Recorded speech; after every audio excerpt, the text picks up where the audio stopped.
পুকুরটা আমার লিজ নেওয়া আছে 3 বছরের জন্য, 70,000 টাকা মাছ ছাড়া ছিল। এতে পুকুরে কে জানি গ্যাস দিছে, আমার পুকুরে অনেক বড় ক্ষতি হয়ে গেছে, আমি অনেক লসের ইয়াতে পড়ে গেলাম। এটা নিয়ে থানাদারে অভিযোগ করব। খুব দুঃখজনক বিষয়, আমার ছোট ভাইয়ের পুকুরে কে যেন বিষ দিছে, এতে তার 70,000 টাকা, প্রায় 70,000 টাকা লস।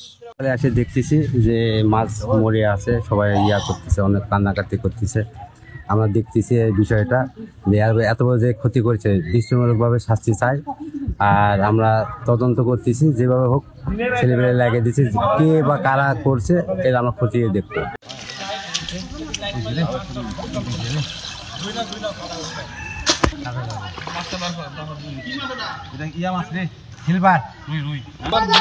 কাতল লাই